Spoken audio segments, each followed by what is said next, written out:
Assalamualaikum warahmatullahi wabarakatuh. Saudara apa kabar? Senang sekali kembali saya Ariel Kahari dapat menjumpai Anda dalam Dialog Forkopimda, sebuah dialog yang menghadirkan tokoh-tokoh penting dari Forum Komunikasi Pimpinan Daerah di Aceh. Hari ini saudara kita akan memperbincangkan soal capaian Pengadilan Tinggi Banda Aceh sepanjang tahun 2024. Saudara, sebagai salah satu pilar utama dalam penegakan hukum dan keadilan, Pengadilan Tinggi tidak hanya menjadi tempat bagi masyarakat untuk menguji kembali keputusan dari pengadilan tingkat pertama, tapi juga berfungsi sebagai penjaga integritas dari proses hukum itu sendiri. Di Aceh, keberadaan pengadilan tinggi menjadi sangat strategis karena juga berhadapan dengan berbagai karakteristik lokal, baik dari keberagaman hukum adat, nilai-nilai syariat, dan juga dinamika dari sosial politik di daerah. Lantas bagaimana Pengadilan Tinggi Banda Aceh mampu menjaga kepercayaan publik di tengah arus informasi yang begitu cepat dan ekspektasi masyarakat yang juga semakin bertambah. Di studio TVRI saya sudah ditemani oleh Wakil Ketua Pengadilan Tinggi Banda Aceh, Bapak Abdul Aziz SHMH. Assalamualaikum Pak Aziz. Waalaikumsalam Pak Ariel. Terima kasih sudah hadir di studio TVRI. Kita akan berbicara bagaimana kemudian kiprah dari Pengadilan Tinggi Banda Aceh hadir sebagai solusi bagi masyarakat yang ingin mendapatkan keadilan setelah putusan dari pengadilan tingkat pertama. Tapi sebelum itu sebagai edukasi juga kepada masyarakat, Pak Aziz. Mungkin bisa kita awali dari penjelasan tentang apa itu pengadilan tinggi, karena bagi masyarakat umum terlalu banyak istilah pengadilan di tengah masyarakat. Mungkin ini bisa menjadi starting point sebagai pembuka dari dialog kita. Silakan Pak. Terima kasih Pak Ariel. Terima kasih seluruh pemirsa yang hadir di Nusantara. Jadi perlu dijelaskan juga sebagaimana pasal 24 Undang-Undang Dasar 45 ayat 2 dijelaskan bahwa kekuasaan kehakiman itu dilaksanakan oleh sebuah Mahkamah Agung, di mana dibantu dengan peradilan umum, peradilan agama, peradilan tata usaha negara, dan peradilan militer, dan sebuah Mahkamah Konstitusi. Jadi di dalam peradilan umum inilah di sana pengadilan tinggi berada, yaitu untuk melaksanakan hal-hal yang dilakukan oleh tingkat pertama dalam hal ini pengadilan negeri apabila masyarakat tidak sependapat atau tidak puas terhadap putusan pengadilan negeri, dia mengajukan ke tingkat banding. Dalam hal ini kalau wilayah untuk Aceh ini di Pengadilan Tinggi Banda Aceh, di mana Pengadilan Tinggi Banda Aceh ini membawai 22 pengadilan negeri sewilayah Pengadilan Tinggi Banda Aceh. Jadi oleh karena itu di Pengadilan Tinggi ini akan menerima, memeriksa dan memutus perkara-perkara perdata, pidana, tipikor, dan perkara anak yang dilimpahkan oleh pengadilan-pengadilan negeri di wilayah 22 tadi itu. Artinya Pengadilan Tinggi kemudian berfungsi memberikan atau berperan ketika kemudian masyarakat membutuhkan keadilan yang lebih setelah putusan dari pengadilan negeri, seperti itu ya Pak Iya, Aziz? jadi apabila masyarakat kita kan bisa jadi misalnya kalau perkara-perkara perdata mungkin dia tidak puas terhadap putusan pengadilan negeri atau tingkat pertama, dia mengajukan ke tingkat banding ke pengadilan tinggi. Dan kadang-kala juga setelah diputus pengadilan tinggi, dia tidak juga tidak sepaham atau tidak sesuai menurut dia mengajukan kasasi ke Mahkamah Agung. Jadi itu memang hak yang telah ditentukan oleh undang-undang bahwa tingkat pertama, ke tingkat banding, dan ke tingkat kasasi, dan bisa juga ada tingkat PK, peninjauan kembali di Mahkamah Agung. Jadi itu hak diberikan kepada masyarakat untuk cari keadilan.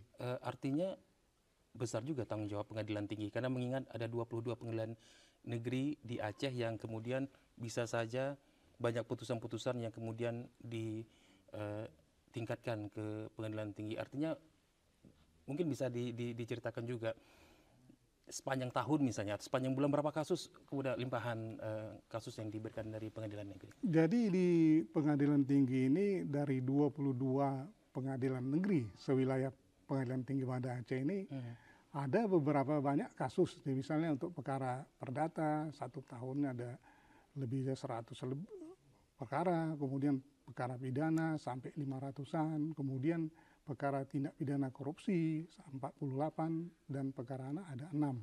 Itulah selama setahun itu, setahun 2024 ini, kita memeriksa memutus perkara-perkara yang diajukan oleh para pihak tadi terhadap putusan pengadilan negeri yang menurut mereka kurang sependapat atau kurang puas atau kurang adil. Itulah di pengadilan tinggi akan diperiksa oleh majelis yang telah ditentukan oleh ketua atau wakil ketua untuk memeriksa atau menyelesaikan perkara-perkara tingkat banding tadi. Kemudian bahwa pengadilan tinggi juga bukan hanya memeriksa atau menyelesaikan perkara, juga sebagai purpose atau kawal depan dari Mahkamah Agung untuk pengawasan atau pembinaan kepada 22 pengadilan negeri sewilayah PT Banda Aceh tadi. Pembinaan kepada hakim, aparatur di pengadilan, termasuk juga pengawasan-pengawasan ke tingkat disiplinan mengenai anggaran dan mengenai perkara-perkara. Jadi kami ini juga sebulan sekali turun pengawasan atau pembinaan kepada seluruh aparatur termasuk hakim di pengadilan negeri yang 22 wilayah tadi, seluruh wilayah pengadilan tinggi Banda Aceh. Pak, ada tidak kasus-kasus di pengadilan negeri yang kemudian ditingkatkan ke pengadilan tinggi tapi kemudian ditolak? Atau artinya apakah semua, ini juga bagian dari edukasi ke masyarakat, apakah semua putusan di pengadilan negeri yang dianggap butuh keadilan berikutnya misalnya, apakah semuanya akan diterima di pengadilan tinggi atau ada mekanisme-mekanisme tertentu yang putusan hanya sudah selesai di pengadilan negeri misalnya? Jadi kalau putusan sudah diputus oleh pengadilan negeri tingkat pertama, tenggang waktu misal perkara pidana 7 hari setelah putusan, dia bisa mengajukan banding. Banding terhadap putusan tadi. Kemudian setelah itu dia diajukan banding tadi, kemudian diterima oleh pengadilan tinggi. Begitu juga perdata 14 hari dia mengajukan banding, kemudian ada hal-hal yang harus dipenuhinya, misalnya dia misalnya memberikan kuasa atau kuasanya banding atau begitu juga atau terdakwa sendiri yang banding, dia mengajukan upaya dengan akte banding, tanda tangan akte banding, dia mengajukan banding tadi. Kemudian banding tadi itulah yang diterima oleh pengadilan tingkat PT Pengadilan Tinggi Banda Aceh tadi. Jadi memang bukan berarti ada batasan-batasan bahwa kalau memang batasan tadi misal tenggang waktu tadi memang tidak terlampaui, itu kita terima perkara banding tadi gitu. Hanya soal waktu. Hanya soal waktu. Dan ada perkara-perkara tertentu memang udah ditentukan, misal kalau pra peradilan itu memang tidak bisa banding. Tapi kalau perkara-perkara yang lainnya memang misalnya perkara-perkara yang ditentukan oleh undang-undang bisa banding, dia bisa mengajukan upaya hukum banding. Oke, tadi sempat disinggung juga soal kasus-kasus yang ditangani oleh Pengadilan Tinggi Banda Aceh sepanjang 2024. Mungkin kita bisa elaborasi lebih jauh. Apa saja Pak kasus-kasus yang terjadi sepanjang 2024 yang kemudian ditangani oleh Pengadilan Tinggi? Jadi kasus-kasus yang diterima Pengadilan Tinggi kan kasus perdata, kemudian tindak pidana, kemudian kasus tipikor dan perkara anak. Jadi yang banyak menonjol itu perkara-perkara pidana. Itu sampai sekitar setahun tuh 500 lebih itu perkara itu yang kita terima dari seluruh 22 pengadilan tingkat pertama tadi.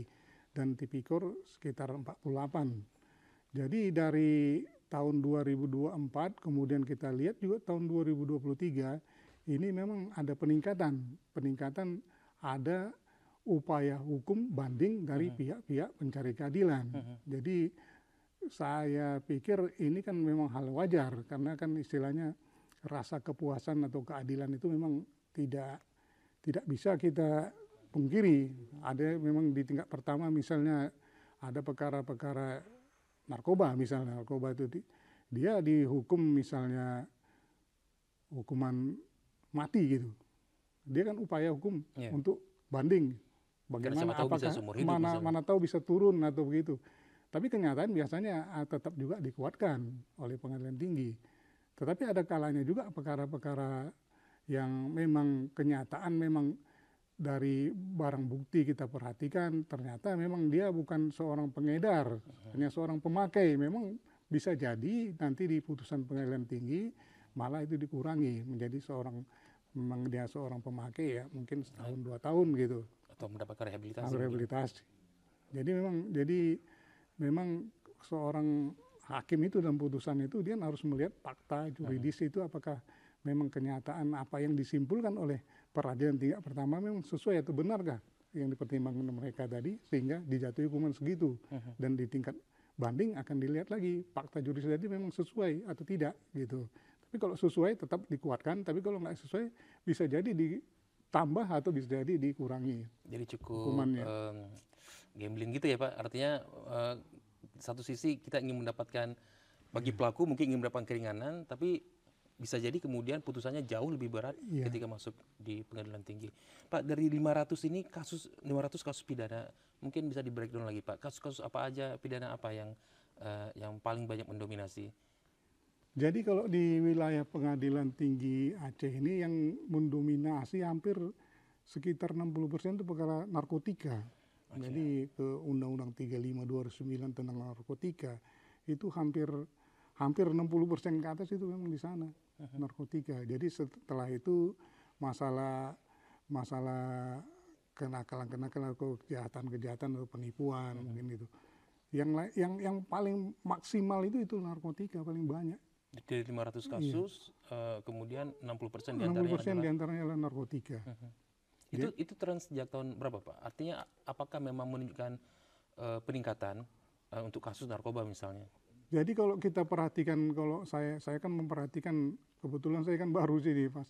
Jadi 2023 ke 2024 itu ada naik berapa dari 500 perkara tadi itu, misal di 2023 560, di 2024 kemarin 580 gitu. Itulah. Jadi sekitar berapa persen gitu ada kenaikan dari tingkat perkara-perkara pidana. Sedangkan kalau perkara-perkara lain masih stagnan. Misal perdata tadi itu masih sekitar 100 lebih, 126, sama setahun lalu pun begitu. Tipikor ada juga kenaikan dari kemarin 48, sekarang sekitar 50-an gitu. Oke, dengan grafik yang terus meningkat, kemudian pengadilan tinggi memandang apa yang terjadi di tengah masyarakat. Ini kan semacam fenomena atau ada gambaran yang bisa kita capture seperti itu, Pak Aziz. Jadi memang kalau kita lihat dari tingkat kenaikan, misalnya ini bukan capaian sebenarnya ini kan seolah-olah memang hasil dari tingkat penegakan hukum. Ternyata memang banyak juga dari masyarakat tadi itu banyak juga yang melakukan tindak pidana. Dan hal ini menunjukkan bahwa masyarakat kita sendiri masih juga terbawa oleh suatu perbuatan yang memang perbuatan mana itu memang melanggar hukum, tapi tetap dilaksanakan. Termasuk juga mengenai tadi pidana umum tadi ya, misal narkoba. Itu memang kan udah jelas ada patokan bahwa seorang tidak memberitahukan saja ada orang lain melakukan tindak pidana narkoba, itu kan bisa disanksi, dipidana. Apalagi dia yang melakukan gitu. Jadi ini kan menunjukkan bahwa di tingkat masyarakat kayak itu, apakah ini efek penjeraan kurang kuat atau apa, tapi kita nggak tahu. Apa mungkin memang di tingkat masyarakat kita seolah-olah memang ini sudah suatu hal yang wajar gitu. Paling nanti dihukum gitu. Tapi kan enggak. Tapi itulah. Atau yang kedua, bahwa penegakan hukum kita sudah lebih kuat atau mungkin telah lebih dilaksanakan lebih baik gitu. Sehingga orang-orang yang melanggar hukum tetap kita ditangkap kemudian diadili di persidangan. Tadi sempat disinggung juga tentang pelaku dari kasus narkoba yang sudah diputus di tingkat pertama kemudian mengajukan banding di pengadilan tinggi. Apa kemudian yang dilihat Pak? Ketidakpuasan apa? Karena kan mereka melakukan sesuatu yang cukup meresahkan masyarakat, berbahaya juga bagi bangsa soal narkoba. Apa yang membuat mereka hingga cukup percaya diri melakukan banding ke pengadilan tinggi? Jadi memang gini, kebanyakan gini, dia yang merasa hukuman tadi itu mungkin terlampau berat kepada dirinya, karena kan gini, kita beberapa kasus saya periksa, banyakan bahwa ini orang-orang tertentu tadi itu bukan suatu orang yang merupakan bandarnya, bukan. Jadi ini orang-orang yang mungkin jaringan di akar rumputnya. Inilah ya orang yang diajukan ke persidangan yang ditangkap. Sedangkan orang di atas akar rumput tadi itu belum masih DPO. Jadi mungkin dia merasa kalau saya yang dihukum gitu, mungkin itu dia merasa gitu. Atau mungkin salah satunya dia bukan pengedar, dia hanya seorang pemakai gitu, seorang pemakai.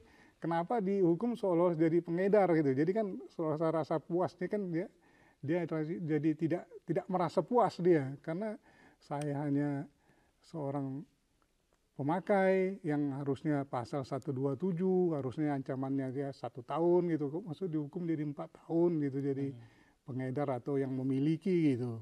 Jadi mungkin hal-hal itulah yang membuat seorang terdakwa tadi itu mengajukan upaya hukum. Yang kedua juga bisa jadi dia ini istilahnya merasa bahwa kenapa yang kemarin kawan dia dihukum lain, sekarang dia kok hukum lain gitu. Jadi jadi dia merasa juga ini seolah-olah nggak adil bagi dirinya gitu. Itu bisa jadi ke sana gitu. Berdasarkan catatan dari Pengadilan Tinggi sendiri, ada tidak Pak untuk kasus narkoba misalnya, karena ini kasus yang mendominasi, kasus yang kemudian atau pelaku yang kemudian mendapatkan keringanan setelah kemudian melalui proses panjang di Pengadilan Tinggi, keringanan dari hasil keputusan dari pengadilan tingkat pertama? Jadi dari beberapa kasus kami perhatikan memang ada juga itu yang tadi itu. Memang dia membeli tadi itu memang hanya untuk dipakai sekali pakai. Jadi bukan dibelinya untuk diedarkan lagi. Misalnya dia membeli narkoba itu hanya harga 50.000 satu apa sekali pakai istilah. Jadi dia dihukum jadi memiliki kan 4 tahun ancamannya.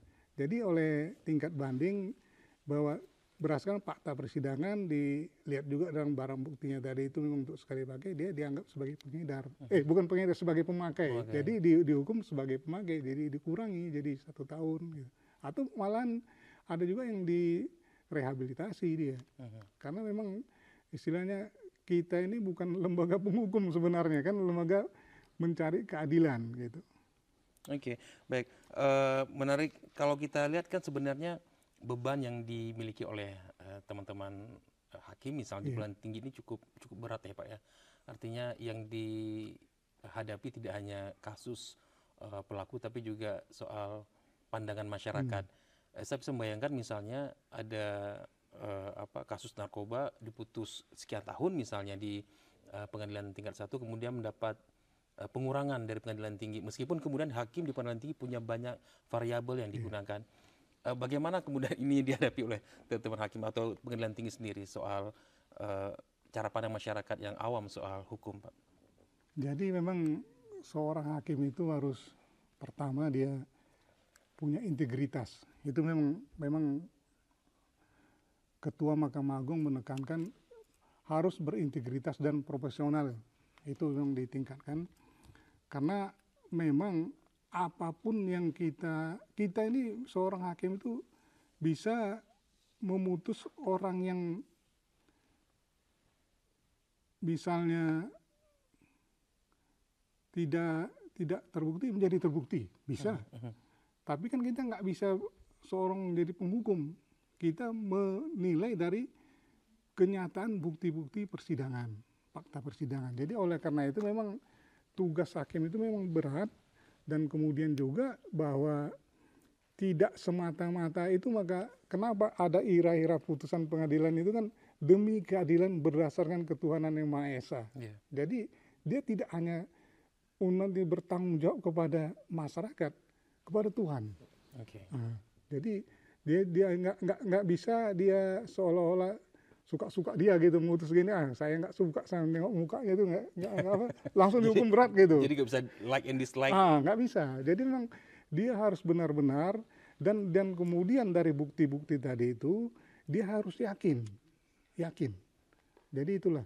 Jadi seorang hakim itu tidak berdasarkan bukti semata-mata, tapi harus yakin dia bahwa benar bahwa si pelaku itu memang benar orangnya itu, dan kemudian dihukum sebagaimana pertimbangan dia gitu. Oke, Pak Aziz, kita sering mendengar juga kalau hakim itu adalah wakil Tuhan Wakil Tuhan, ya. di dunia, di bumi seperti itu. Bahkan kalau dalam Islam, Nabi mengatakan bahwa dari 3 hakim, 1 masuk ke surga dan 2 diantaranya masuk ke neraka. Begitu besar tanggung jawab yang diemban oleh hakim, dan termasuk hakim di pengadilan tinggi tentunya. Nanti kita setelah jeda, kita akan bahas bagaimana kemudian pengadilan tinggi meningkatkan integritas para hakim agar memuaskan harapan dari masyarakat. Kita akan kembali setelah jeda berikut ini, tetaplah bersama kami.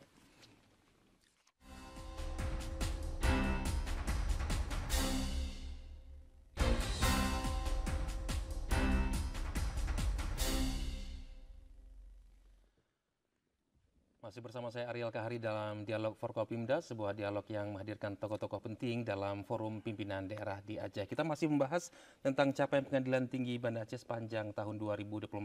Saya masih ditemani oleh Wakil Ketua Pengadilan Tinggi Banda Aceh, Bapak Abdul Aziz SHMH. Sebelum break tadi kita sempat singgung tentang bagaimana hakim memiliki sebuah tanggung jawab yang besar kan memutuskan nasib seseorang. Tapi sebelum masuk bagaimana menjaga integritas hakim khususnya di pengadilan tinggi, tadi sempat disinggung soal kasus tipikor atau korupsi ya Pak. Selain kasus pidana narkoba yang mendominasi, kemudian juga ada kasus sebanyak 48 kasus sepanjang 2024 yaitu tindak pidana korupsi. Mungkin bisa dielaborasi soal kasus-kasus korupsi di Aceh Pak. Terima kasih Pak Ariel ya. Jadi dari beberapa kasus korupsi ditangani oleh pengadilan tinggi, ada beberapa juga menyangkut yang masalah menyalahgunakan kewenangan, itu aparatur sipil negara atau PNS. Kemudian ada juga menyangkut jadi dari penyalahgunaan anggaran desa, atau mungkin juga ada juga menyangkut mengenai kemarin ada mengenai penerimaan P3K gitu sih, tapi dipergunakan untuk meminta uang-uang sehingga orang-orang tertentu itu bisa diusulkan untuk ikut P3K. Jadi memang dari segala lini ada perkara tipikornya, saya perhatikan begitu dari 48 tadi itu. Tapi kebanyakan tadi itu menyangkut ke penyalahgunaan kewenangan mengenai anggaran gitu. Dari pemerintah daerah sehingga merugikan keuangan negara, itulah. Baik karena memperkaya diri sendiri atau kemudian memperkaya lembaga seperti itu. Kalau berdasarkan tren kasus yang tercatat di pengadilan tinggi, apakah juga menunjukkan tren yang cukup signifikan untuk kasus korupsi di Aceh Pak yang ditangani di pengadilan tinggi? Jadi kalau hampir kan kebetulan kan untuk pengadilan negeri atau tingkat pertama yang menangani kan pengadilan negeri Banda Aceh untuk seluruh wilayah Banda Aceh itu, kemudian banding ke pengadilan tinggi. Jadi memang bahwa kecenderungan dari perkara-perkara tipikor tadi itu memang tidak dibilang signifikan, hampir-hampir sama seluruh Indonesia kan hampir sama. Saya kebetulan saya kan dari wilayah Medan kemarin, di sana pun hampir sama sekitar 50-60-an setahun itu perkara-perkara tipikor. Jadi memang bahwa hal ini memang menunjukkan bahwa tingkat signifikan dari perkara-perkara tindak pidana korupsi itu masih banyak di seluruh wilayah kita gitu.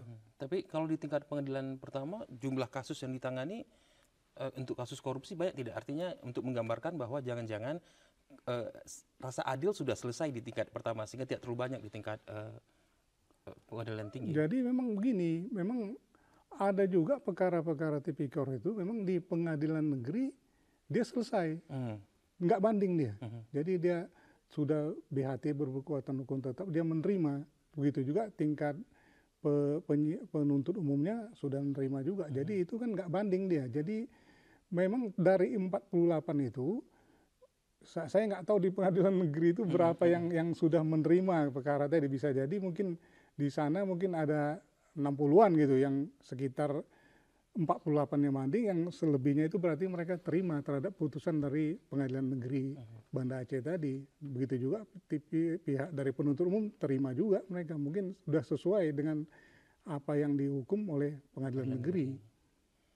Kalau kemudian di tingkat pengadilan tinggi sendiri, ada tidak yang kasus-kasus selain kayak korupsi yang kemudian membuat para pelaku mengajukan kembali kasus-kasus tersebut hingga ke kasasi misalnya dari 48 itu, Pak?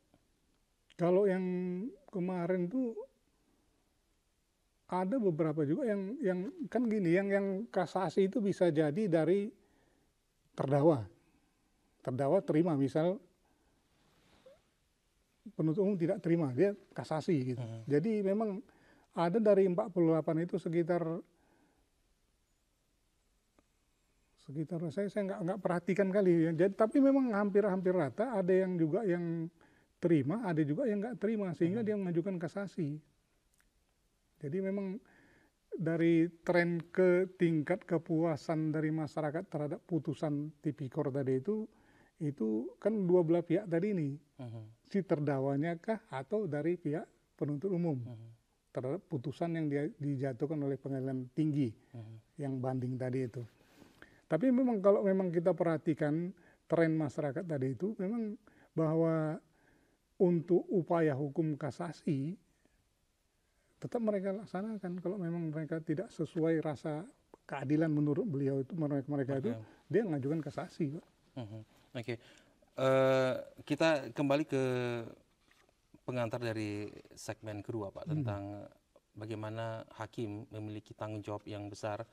Bahkan hakim disebut sebagai wakil Tuhan di bumi. Kemudian juga Nabi mengatakan, kalau dalam Islam mengatakan bahwa dari 3, 1 masuk surga, 2 lainnya tidak.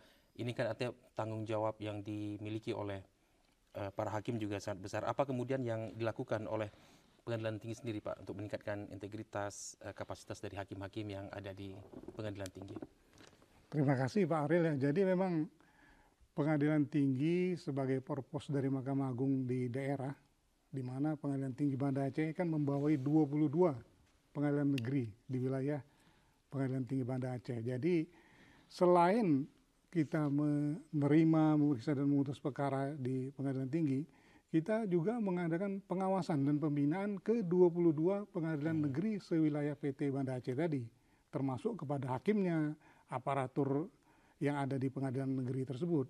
Jadi memang tiap bulan sekali kita turun ke daerah pengawasan, kemudian memberikan bimbingan, memberikan pembinaan kepada yang namanya kita ini acam di pengadilan tinggi kan rata-rata sudah senior gitu, rata-rata memberi bimbingan wejangan kepada adik-adik kita yang masih muda ini supaya mereka meningkatkan integritas dia, meningkatkan profesional dia gitu. Jadi kan ini terus-menerus kita laksanakan. Memang begitulah memang ditentukan oleh Mahkamah Agung. Jadi sebagai purpose Mahkamah Agung di daerah, pengadilan tinggi tetap mengadakan pembinaan dan pengawasan ke pengadilan negeri-negeri yang ada wilayah pengadilan tinggi tadi. Oke, berarti ada 2 poin itu, pembinaan dan juga pengawasan. Kita coba bahas atau elaborasi jauh soal pembinaan bagi teman-teman di pengadilan negeri.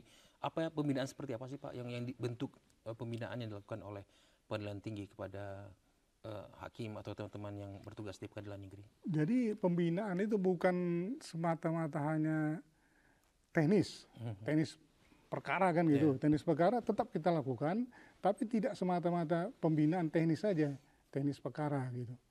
Tetapi pembinaan kepada tingkat kedisiplinan, kemudian tingkat dia untuk bekerja, itu tetap kita laksanakan.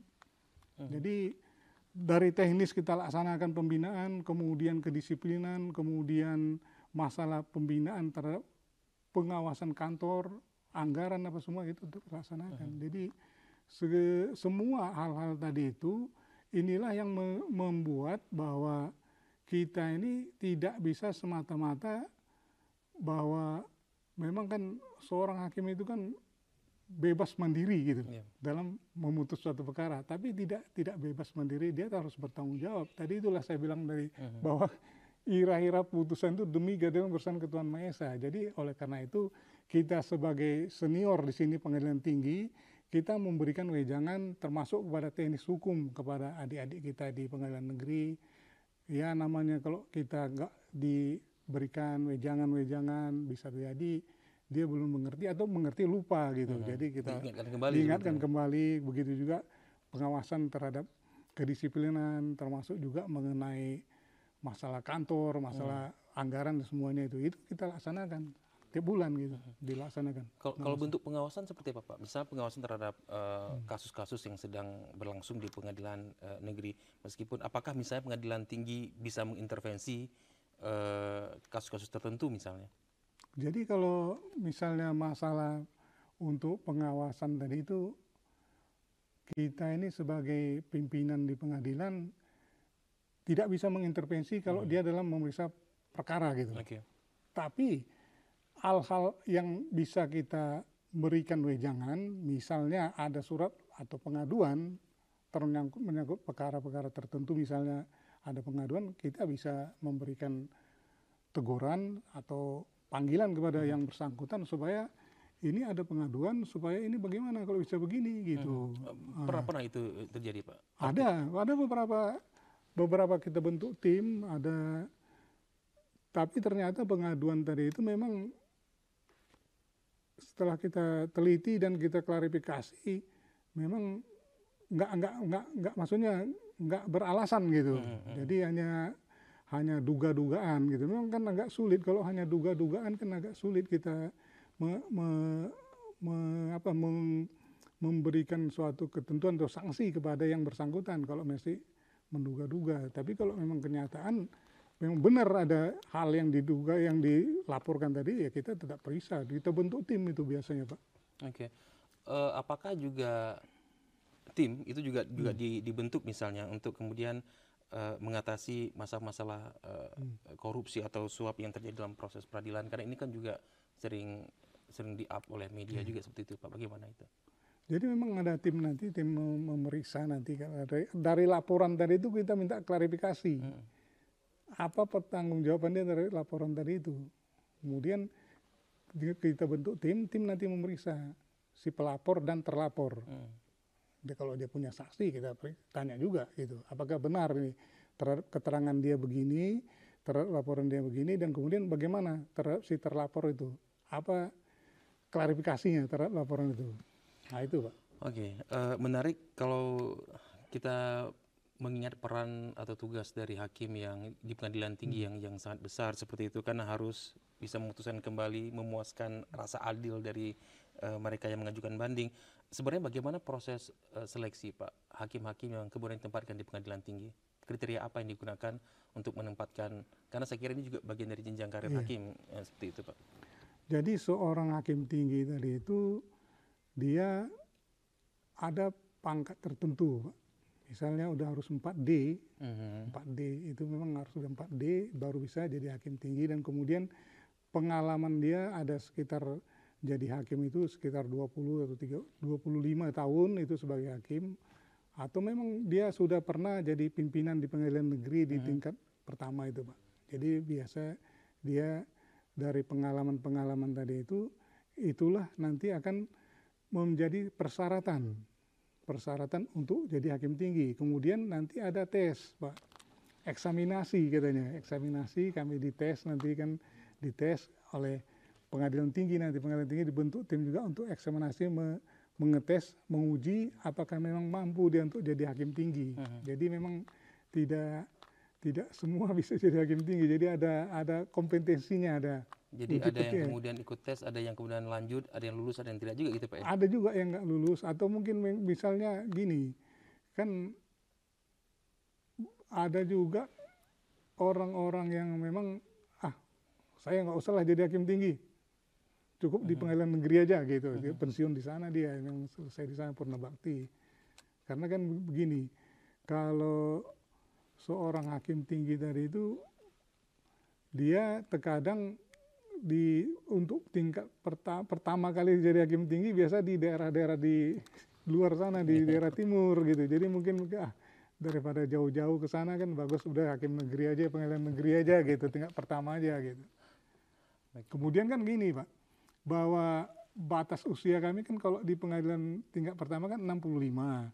Kalau di pengadilan tinggi jadi 67, cuma 2 tahun dia. Jadi mungkin dia berpikir kalau hanya 2 tahun nanti pindah ke daerah timur ya bagus di pengadilan negeri aja gitu. Jadi ada timbang-timbang seperti itu Iya, juga, Pak. jadi ada begitu. Jadi memang, tapi yang intinya bahwa seorang hakim tadi itu untuk menjadi hakim tinggi ada eksaminasinya, ada ujiannya itu. Saya membayangkan berarti yang berkumpul di pengadilan tinggi adalah hakim-hakim senior yang kaya pengalaman, Ya. khazanah berpikir segala macam yang mereka miliki. Kalau kemudian para senior berkumpul semua di pengadilan tinggi seperti itu, bagaimana sistem penilaian kinerja yang dilakukan kepada hakim-hakim yang memiliki banyak pengalaman tersebut, Pak? Bagaimana mekanisme Jadi kan penilaian? begini, jadi kan kami kan sebagai ini kan yang menilai nanti kan pimpinan, pimpinan, ketua, sama wakil nanti. Masuk Pak Aziz juga menilai hakim-hakim. Iya, menilai hakim-hakim tinggi. Memang malah ada juga hakim-hakim itu kan memang istilahnya udah senior semua, udah senior dan kemudian sudah ya di atas 60-an lagi itu. Jadi ini kan kita melihat dari kinerjanya, kinerja untuk penyelesaian perkara. Penyelesaian perkara, kemudian mengenai juga kedisiplinan, itu memang dinilai juga kedisiplinan. Jadi kan memang bahwa biarpun misalnya dia sudah senior, tetap ada penilaian dari pimpinan nanti untuk menilai apakah kinerja dia memang bagus atau bagaimana gitu. Misalkan kami dibatasi untuk penyelesaian perkara itu kan sebagaimana SMA 2 2014 kan untuk di pengadilan tinggi kan 3 bulan. 3 bulan harus selesai? Harus selesai sampai minutasi. Tapi kita di sini Pak, di pengadilan tinggi sini 1 bulan udah selesai, hampir rata selesai. Apa yang membuat proses menjadi lebih cepat, Pak? Karena memang dari pihak-pihak yang mengajukan banding tadi itu udah lengkap dia, udah ada memorinya, udah apa semua. Jadi tinggal kita membaca satu orang, kan hakimnya 3. Satu orang 1 minggu. 1 minggu udah dulu musyawarah. Bagaimana hasil putusan langsung diputus gitu, Pak. Kalau kemudian ada hakim yang memutuskan kasus-kasus tertentu dengan misalnya kasus korupsi misalnya dengan putusan yang sama, artinya berapapun kerugian negara trennya hampir sama, apakah itu juga bagian dari sebuah penyimpangan dari tanggung jawab seorang hakim, Pak? Kalau dibilang penyimpangan, kan gini, hakim itu kan waktu menerima berkas perkara itu dia memeriksa dan kemudian melihat bukti-bukti fakta-fakta persidangan di tingkat pertama tadi apakah sesuai apa tidak gitu. Jadi dia menilai dari situ dan kemudian nanti kan mereka ada 3 itu. Majelis namanya, 3 hakim tadi, mereka bermusyawarah. Jadi memang dari musyawarah tadi itu mereka akan memberikan putusan. Apakah putusan yang di tingkat pertama tadi sesuai dengan mereka apa tidak gitu. Kalau sesuai mereka kuatkan. Kalau tidak sesuai mereka diubah Menjadi lebih ringan atau apa ringan atau mungkin lebih tinggi dari putusan pengadilan tingkat pertama tadi. Jadi memang tidak bisa bahwa ada istilahnya bahwa putusan perkara si A misalnya kerugian negara 100 juta misalnya. Perkara si B 100 juta gitu. Tapi hukumannya sama gitu. Bisa jadi bisa berbeda. Karena bisa jadi bahwa perbuatan tadi itu memang niatnya memang dia untuk memperkaya atau memang dia hanya turut serta atau bagaimana kan bisa nggak bisa sama dia itu. Jadi bisa jadi memang dia tadi itu memang 100 juta dari itu memang untuk dinikmatinya sendiri. Ada yang 100 juta tadi mungkin berbagi dengan orang lain, pihak yang lain gitu. Jadi memang nggak bisa kerugian negaranya sama, hukuman jadi sama, bisa jadi berbeda juga. Atau bisa jadi lebih tinggi gitu. Jadi ini harus dipahami oleh masyarakat juga, karena masyarakat hanya melihat putusan akhir gitu, tanpa kemudian melihat prosesnya. Kita nanti setelah ini akan bicara bagaimana kemitraan dari pengadilan tinggi dengan penegak hukum lainnya dalam upaya preventif dan penegakan hukum yang ada di Aceh khususnya. Kami akan kembali setelah jeda berikut ini, tetaplah bersama kami.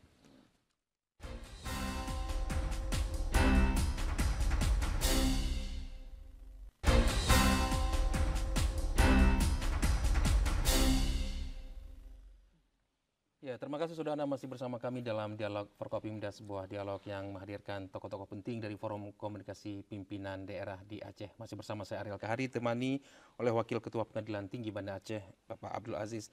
Tadi ketika jeda kita sempat menyinggung juga selain tadi soal narkoba, kemudian kasus korupsi, ada juga kasus kenakalan yang dilakukan oleh anak atau tindak kejahatan dilakukan oleh anak. Ini menarik Pak, karena memang anak-anak punya aturan khusus ketika mereka harus menjalani proses peradilan, tapi tidak bisa kita nafikan bahwa semakin kemari kasus yang dilakukan oleh anak-anak semakin mengkhawatirkan. Mungkin bisa dijelaskan Pak, mungkin kasus-kasus apa aja kejahatan yang ditangani di Pengadilan Tinggi Banda Aceh, khususnya yang berhubungan dengan anak. Terima kasih Pak Aril. Jadi memang kita juga menerima berkas-berkas perkara banding perkara anak di Pengadilan Tinggi. Jadi ada juga beberapa perkara kemarin mengenai kenakalan anak. Namun ini perkara anak kan perkara-perkara khusus dia. Yeah. Jadi banyak juga memang perkara-perkara itu diselesaikan secara restoratif justice di tingkat penyidikan, penuntut umum, atau memang di pengadilan negeri sendiri. Dan kemudian bahwa kemarin saya lihat juga bahwa putusan perkara tadi ada juga memang kepada anak tadi itu diberikan bukan hukuman. Jadi ada yang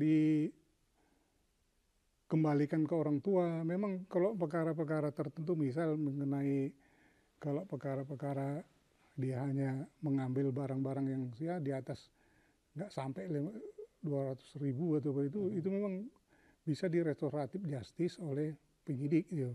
Dan kemudian kalau memang tidak setuju itu lanjut ke persidangan, nanti di persidangan bisa juga di RJ, restoratif justice. Tapi kemarin saya lihat dia itu perkara mengenai mencuri kebun mencuri kebun di kebun itu, dan kemudian dia itu masih bersekolah. Jadi oleh hakim tadi, ini kan hakimnya tunggal itu, perkara anak-anak tunggal, dihukum tapi dia diberikan tindakan untuk tapi dia tetap sekolah, tapi diberikan tindakan dia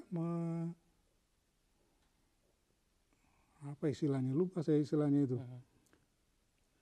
Artinya bahwa dia nggak dihukum, cuma dia diberikan sanksi berupa tindakan dia sebagai anak tetap sekolah gitulah gitu. Jadi artinya hak anak tetap melekat meskipun anak tersebut melakukan tindakan kejahatan. Tapi ada beberapa kasus yang kemudian agak miris Pak. Misalnya anak-anak yang kategori anak tapi melakukan tindakan-tindakan yang seharusnya itu dilakukan oleh orang dewasa.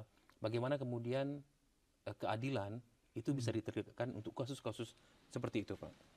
Jadi memang inilah kekhususan dari perkara-perkara pidana anak. Jadi kan anak yang berusia 18 tahun ke bawah itu dianggap anak itu. Jadi masih usia anak. Jadi memang ada perkara-perkara yang kita lihat di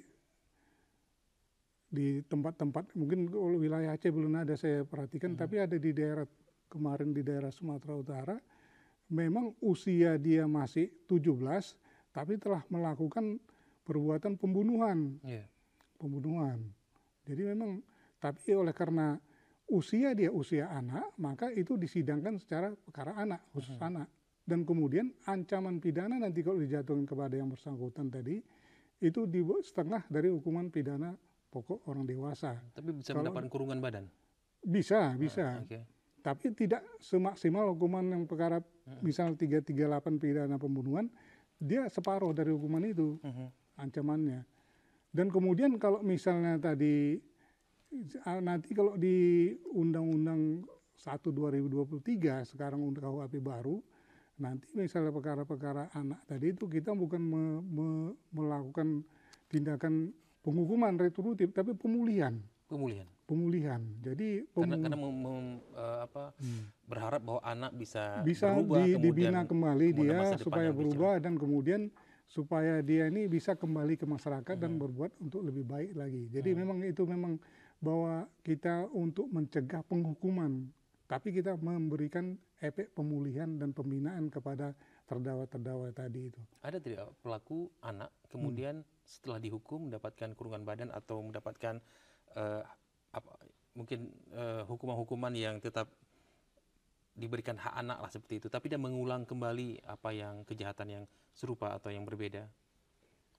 Karena kan kalau perkara anak-anak ini dia misalnya melaksanakan pidana, dia ada dari Bapas namanya, Badan Pemasyarakatan, Balai Pemasyarakatan di LP tadi, itulah memberikan pengawasan kepada yang bersangkutan. Misalnya dia kalau sudah 2/3 nanti bisa keluar, kemudian kalau nanti selama di luar tadi ada di pengawasnya, ada Bapas tadi itu, badan pengawasnya itu.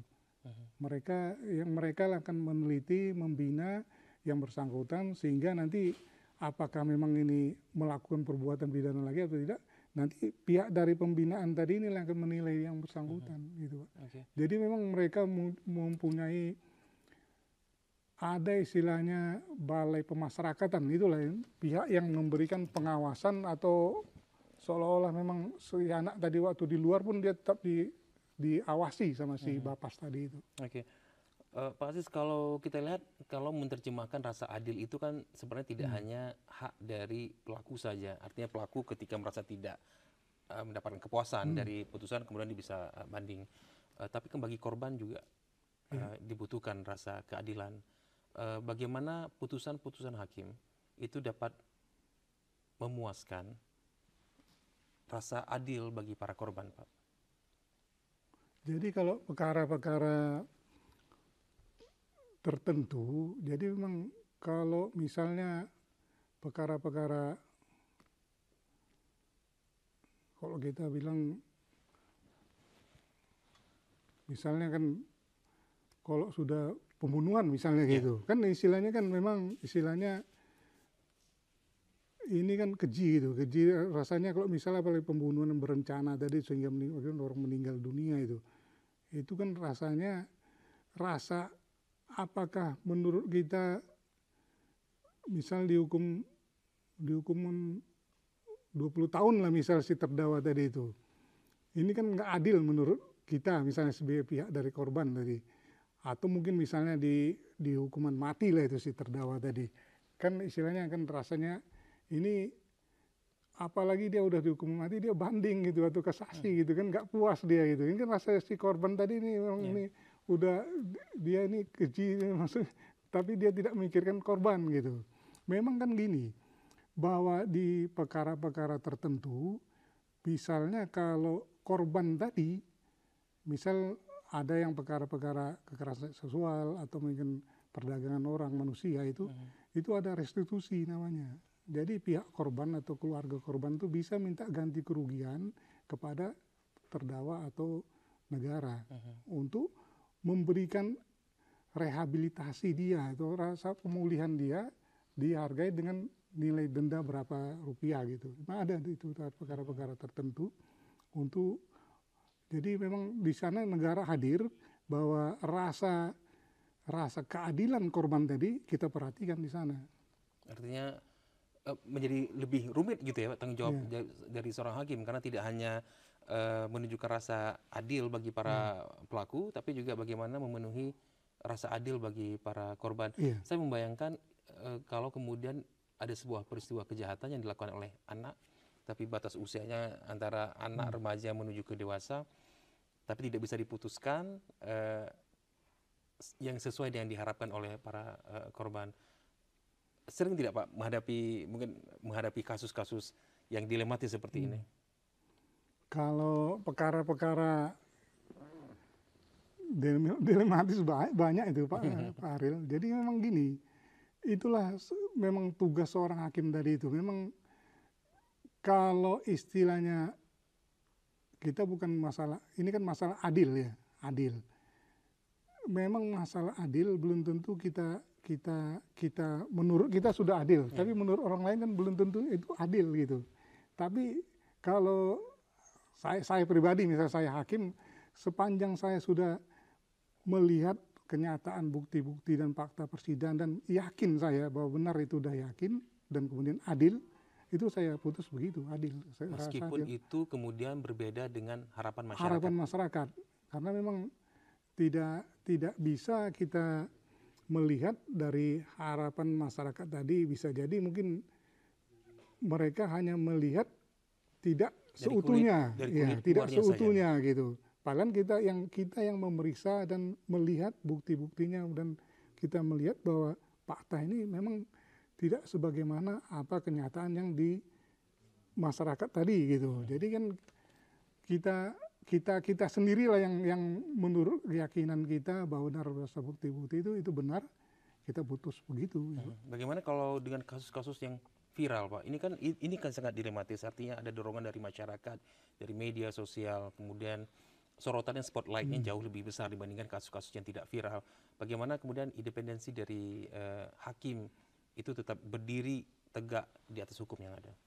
Jadi memang seorang hakim itu kan dibatasi kode etik dan pedoman perilaku hakim.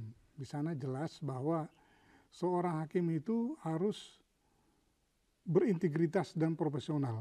Dan kemudian bahwa yang paling penting tadi, bahwa hakim itu dibentengi oleh ira-ira tadi itu. Jadi demi keadilan bersama ketuhanan Maha Esa. Jadi tidak hanya kepada masyarakat, kepada Tuhan pun dia bertanggung jawab. Jadi perbuatan yang dilakukannya, kalau memang dia melakukan suatu perbuatan yang tidak sesuai dengan kenyataan tadi itu tanggung jawab beliau nanti di akhirat nanti gitu. Jadi memang benar, jadi balik lagi Pak Haril bahwa 3 dari hakim tadi, 2 masuk neraka, 1 masuk surga. Jadi memang kita nggak bisa menilai, tapi saya yakin bahwa apapun yang diputus hakim tadi itu oleh majelis tadi itu, bahwa itu menurut fakta persidangan dan keyakinan mereka. Itulah yang mereka putus. Karena kan kalau gini kita melihat suatu istilahnya viral yang di masyarakat tadi itu, memang kita nggak bisa menilai ke sana. Tapi saya yakin bahwa mereka sudah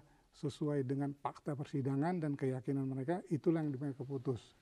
Oke, Pak Abdul-Aziz, terima kasih sudah hadir di studio TVRI. Tentu kita berharap bahwa setelah ini tidak banyak lagi kasus-kasus yang kemudian ditangani oleh pengadilan tinggi, dengan harapan bahwa ini sudah rasa adil sudah didapatkan, diperoleh di tingkat pertama. Terima kasih sudah hadir di studio TVRI. Dan saudara, demikian dialog Forkopimda kita pada hari ini. Kita jumpa lagi pada dialog Forkopimda berikutnya. Saya Ariel Kahari, sampai jumpa. Wassalamualaikum warahmatullahi wabarakatuh. Waalaikumsalam.